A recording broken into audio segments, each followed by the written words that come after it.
Hello and welcome to Talk Truth. My name is Corey Huntsberger. I've got my father, Alan Huntsberger, in the studio, and we're giving away a free booklet called The Living Stone, A Journey of Transformation. It's yours absolutely free.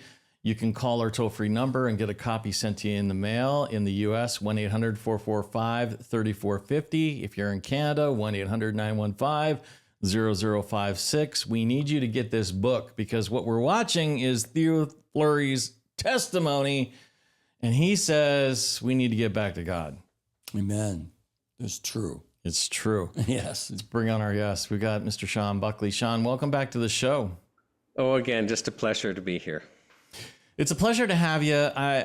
This testimony is, I know I should be joyful, but I'm kind of sickened by it a little bit. Just the destruction that mankind does on each other, you know what I mean? That the enemy causes people to do on each other. It's just absolutely disgusting. But we were watching Theo Fleury's testimony part 1. If you haven't seen it, you got to watch it. Go back to rumble.com/talktruth, watch it. But what about today, Sean? What are we going to see him talk about today?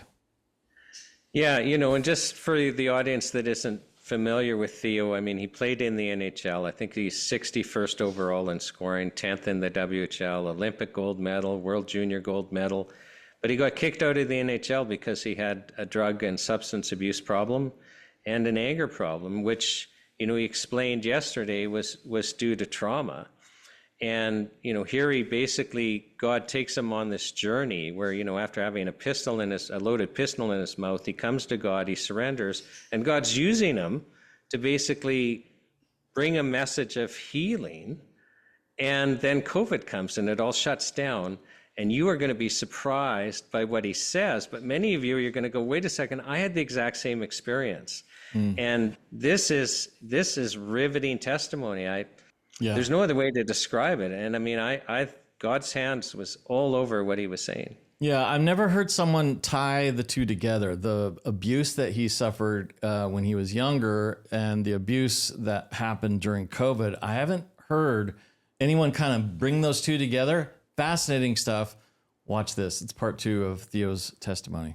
And then the pandemic happened. And I was as busy as I had ever been at any point in my life, and the world just completely shut down. And I fell into a deep, dark, ugly depression. And like I was having suicidal ideations and I could barely get out of bed. I stopped showering. I stopped eating. I stopped sleeping. And I was just like, what's going on here? So I booked an appointment with my therapist, and obviously we had to do it on Zoom because I couldn't go and see her. And so she said, explain to me what's happening. Why are you in this state? And I was just like, well, so I started to explain to her what was going on in my world. And she said, okay, we'll stop right there. And she goes, what did your pedophile abuser do to you? Well, I said he used manipulation, coercion, lying, cheating. She goes, who's that remind you of? I said, the government. So my pedophile abuser, the same tactics that my pedophile abuser used, same tactics the government used to get us to lock down, to take the jabs, to do all that. And so I, because I wasn't doing anything, people started to invite me to come on their podcast. And so I, being the vulnerable guy I am, and I'm willing to talk about anything. I'm not afraid to talk about my experience with trauma. So I started to explain this, depressive state that I had just come out of. And I don't know, I was probably on 4 or 5 different podcasts where I explained, this depression that I was experiencing. And sure enough, my phone absolutely blew up. And people were saying, well, thank you for explaining what's going on with me right now too, And it was amazing. As soon as, the pandemic happened, we saw a spike in mental illness. we saw a spike in opioid use. You know what I mean? And so basically, I was experiencing trauma. And, you know, when you think about it, who is the biggest perpetrator of trauma on the planet? It's government. It's government, right? If you can't afford to eat, put food on your table, that's trauma. If you can't afford to put gas in your car, that's trauma, right? And so there came a point where I had to decide whether I was going to go all in on this or I was going to be all out. And I decided, you know, and I made a promise to myself a long time ago that if I saw abuse, I was going to call it out. And so basically what you've seen from the last 5 years of me on social media is I'm calling out abuse. And it's systemic government abuse. And nobody talks about the psychology of the pandemic. Because these people, these politicians are master manipulators, master abusers. And we've all experienced the trauma of systemic government abuse. And we, you know, like I've been doing this for 16 years. The last 5 years, I've never dealt with more suicidal people in the whole entire time I've been doing this work. Right? And, you know, because what happens is we get traumatized, okay? And that trauma leaves us in emotional pain and suffering. And it's silent. You can't see it, right? You can't see it. Because we're all really good at wearing lipstick, right? When we leave our houses, we look together, everything's great, you know, how you doing? I'm fine, you know, all this stuff. But when we experience emotional pain, what is emotional pain? It's mental illness, right? So then how are we going to deal with this pain and suffering that is left behind from trauma? Well, we're going to gravitate towards the dark side of life, and we're going to get involved in addictive behavior as a coping mechanism to suppress the emotional pain that we're experiencing. And I'll tell you a little story about how disgusting Big Pharma is Big Pharma created a drug that replaces relationship, okay? So when we're in a healthy relationship, well, let me just back up first. So for the last 6 years, we've been drinking cortisol milkshakes, okay? And cortisol is a stress hormone, all right? And it's like acid in your body, right? So if you're stressed and you're struggling, this will actually start to fray and cause you all kinds of problems in your nervous system, all right? So the government knew that we can't connect on a spiritual level, okay? And so when we're in a healthy relationship, we create this chemical in our body called oxytocin. And oxytocin is the drug of love and connection. And what oxytocin does is it goes in and it sucks up all the cortisol, okay? So the government created a drug called Oxycontin.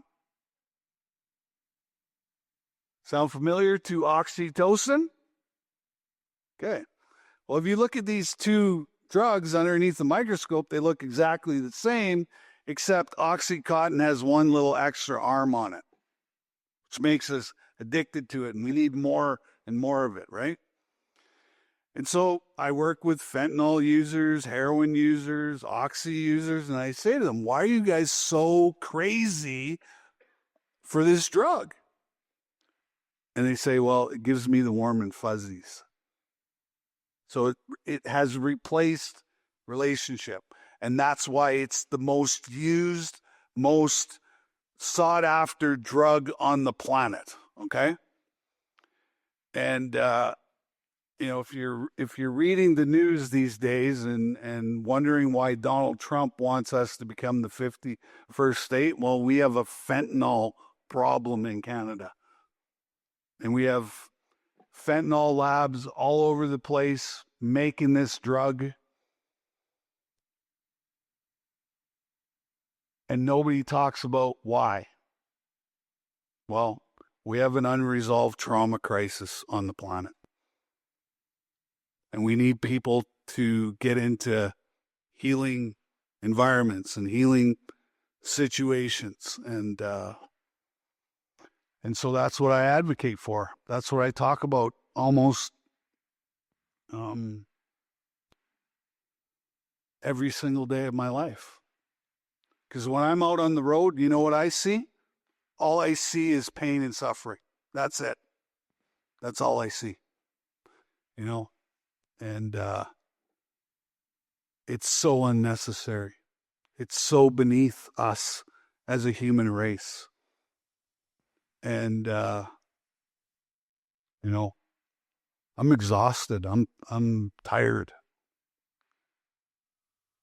of having to deal with this when the government doesn't want any part of this. When the government talks about, ending the fentanyl crisis or ending addiction or whatever, they never once mention the word trauma.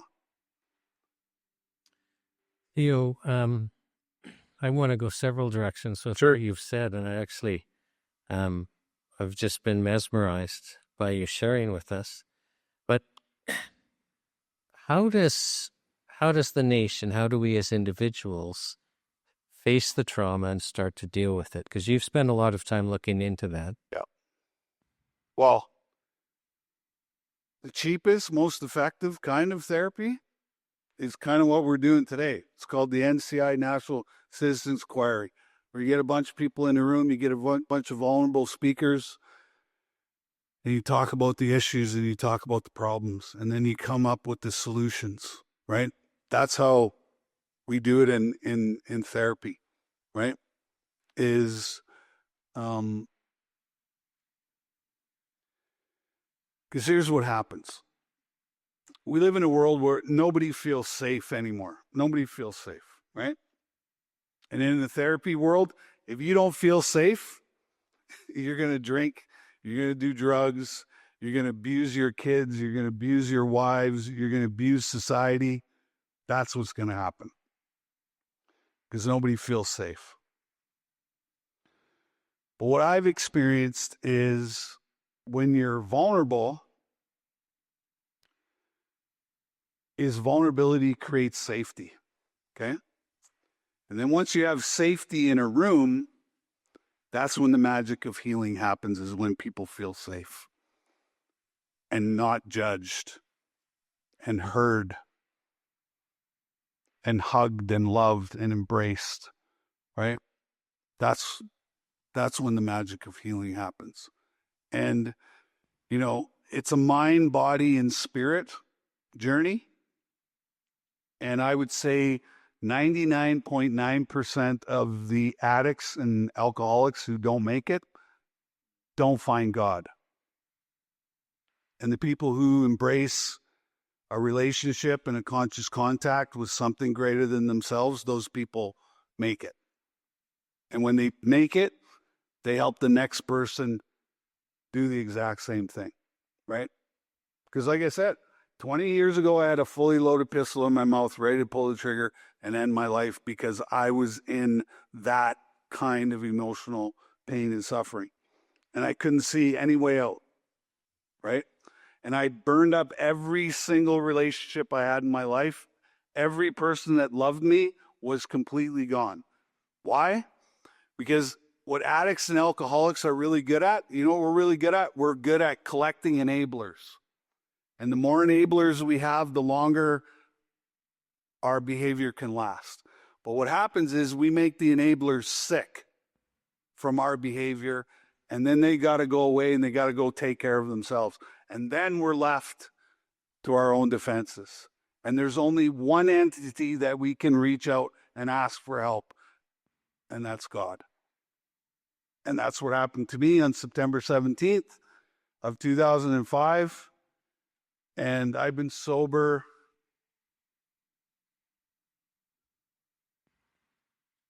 7,110 days since I surrendered, and you know what I mean? So, like, if we solve the trauma crisis on this planet, whatever these clowns are doing in Ottawa won't matter one bit, because we will overcome that. They won't be able to touch us because our vibration will be so high, it won't matter. You know, I wonder if you're giving us some answer collectively that you might not have been intending to give us. And Theo, you're... Well, I'm here representing God. So, and I prayed to God before I walked in here to say, God, use me as a vehicle. Whatever you want me to tell this panel or whatever it is, use me as a vehicle. So whatever you're hearing today comes from not me. It's not me speaking. And I can tell you, this place has a lot of prayer covering right now. So we've had a lot of speakers come in and say, and myself included, when I give openings, you know, we've got to start telling people the truth. But I think when all of us are saying that, we're thinking, well, the truth of what's going on outside of ourselves.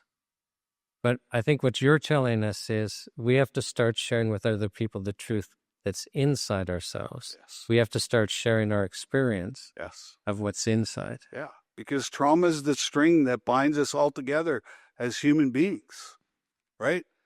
It's the path back to God, right? Why do you think God gives us adversity in our lives? It's to create resilience. And then once you have resilience, it's like, bring it on. I'll figure it out. That's why none of this stuff that's happened in the last 6 years has bothered me one bit. Because the government can't do anything to me that I haven't already experienced before, that I haven't already been through. Like, you think this is my first spiritual war that I've been through? No. This is like the third or fourth. Because abuse is abuse is abuse. And we use abuse to get people to stay in line, and we fill them with fear. And when, you know, and when you're traumatized and you're not on a healing journey, you can't think critically. It's impossible to think critically, because you know what you're doing? All you're doing is trying to survive. That's it. And then the government sets it up where, geez, I got to work so that I can feed my family and put gas in my car and go to work. And that's all you're focused on. You're not focused on the outside issues. You're not even thinking that you're being abused by the government at all. Oh, and again, I think something's happening here that's very important for us to understand. Mm-hmm. Because if collectively we're kind of stalled because we're being abused, if we don't recognize that actually we're suffering from mental illness, we're abused. If I can just share with you, sometimes when I lecture, especially in Alberta, I'll ask the crowd, I'll say, like, put up your hand if during the darkest times of COVID, you honestly believe that the army would be going door to door, dragging Canadians out of their homes and forcefully jabbing them. And Theo, some rooms, every hand goes up. Absolutely. And the lowest I've ever had is... Rachel Notley said it. Oh, I understand. And we could just go on, but I don't think we even appreciate the level of trauma that we have. No. And I think the gift that is coming through you today is to help us to understand, wait a second, we're all traumatized and we have to start that healing. And what you've said is, well, we've got to start talking about the hurt inside of us. Yeah. Like and actually allowing, you know, like, because, there's vax, non-vax. We have to create an environment where the vax can also talk about the pain that's inside of them, because it didn't matter what narrative you believed, this was as traumatic as can be. Yeah. Yeah, it doesn't get more traumatic than a vaccine injury where you're a healthy human being and then you take the vax and then all of a sudden you can't function and That's trauma. That's it's trauma. We had one witness share with us, the term needle rape. Yeah. So that, there were a whole bunch of healthcare providers that may not be injured, Mm-hmm. or at least they don't know if they're injured, but they felt they had to take it. And what the nurses were saying to this paramedic was, well, we call it needle rape, but it's worse than a sexual rape. A sexual rape, we get tested right away. We know if we're hurt. Right. With this, we don't know if we hurt, but they feel that their body's been violated. Well, that would be an awful feeling. So I think all of us need to start sharing what's on the inside. 100%. That's the only way out, right? It's the only way out is honesty, openness, and willingness. That's it. That's how I saved my own life was, I tried everything on the planet to get rid of this pain, but I hadn't tried honesty. And I wrote the book. And I was as honest as I possibly could be. And guess what happened? I found my tribe because I shared the deepest, darkest secrets, right? We have a saying in 12-step. You're only as sick as your secrets. You're only as sick as your secrets. Well, guess what? I had a secret. I was sick physically, emotionally, spiritually sick, right? And if you look at the government, think they got a few secrets? And are they sick? They're very sick. Sick people, right? They're abusers, right? Do you know what pedophiles tell me in prison? Don't let me out of here. This is the only place in the world I feel safe. I go, why is that? They go, because the urge is greater than my own common sense. So even though I know I'm doing something bad and I'm hurting somebody, I can't stop myself. So why are we letting these guys out of prison? Doesn't make sense. But you're right. We need to become vulnerable. And we need to become people of faith. We got to get back to God, because that's the only way out of this. That is the only way out of this. Fascinating testimony, Sean. We've been saying this. I know you've been on this program for a while too. Over and over and over again. We have to get back to God. We have to get back to God. It's the only answer. Well, and this is coming from somebody that's had that incredible journey. I mean, he explained yesterday how he had a loaded pistol in his mouth. And then, basically 17 years ago, he's on a bathroom floor at the bottom, and he gives his life over to God. He understands that's the only way. So, and he's become an expert on addiction and trauma. And what a parallel. I mean, it's so interesting. He's gotten through that. He's helping people pre-COVID. He's, basically lecturing everywhere he can. He's helping whoever he can. God's using him in a large way. And then COVID hits and it all gets locked down. And isn't it surprising? He finds himself in this deep, ugly depression, as he describes it. And he's wanting to commit suicide. Like he's having another bottom and he doesn't understand what it is. And then this therapist connects it to, well, you're being traumatized again. Until I heard Theo say that, it didn't occur to me to basically define what had happened during COVID as abuse. But now that he's made that linkage, I mean, I can see it. We were all, under this psychological manipulation where, you had to mask, you had to stay home, you needed police state identity papers if you wanted to go to a restaurant or your kid's hockey game. Like, I felt like the nation was sliding into a full-blown police state, and I found that traumatic. And even the idea then that, I need to go to God with that, and I need to be able to speak about it because, there's something about sharing and, in a safe environment and just talking it out. Yeah. Well, that hadn't occurred to me. Yeah. Pastor Allen, I'm going to give you some time for some thoughts. Well, I guess I look at it from another perspective, and, I'm not discounting anything that either Theo or you, Sean, are saying about what COVID did, but it didn't affect me that way. I always First of all, I never believed any of the news reports that were coming that saying people were dropping dead like flies and all that kind of stuff. I never believed that that was going to be a worldwide problem or a situation because it's not in the Bible. And I study the Word of God, and I've done it for years and years and years, and it's not in the Bible. So something was going on that I didn't fully understand, but I knew that God is in control and that whatever's going on, will rectify itself. So Yeah, well, I think that's why, though, we encourage people to get a stronger relationship with Jesus, because I think depending on the strength and your reliance and your belief and faith in God, I think that is what carries you through a lot of these storms that the government and all these people are trying to put on you, right? yeah, and then of course I've never been traumatized. Basically, I grew up in a great home and all that kind of thing. So to have a reflect back into being traumatized, I can see how that happened. And yes, the government is a bully, no question. And the government has overstepped its bounds, no question.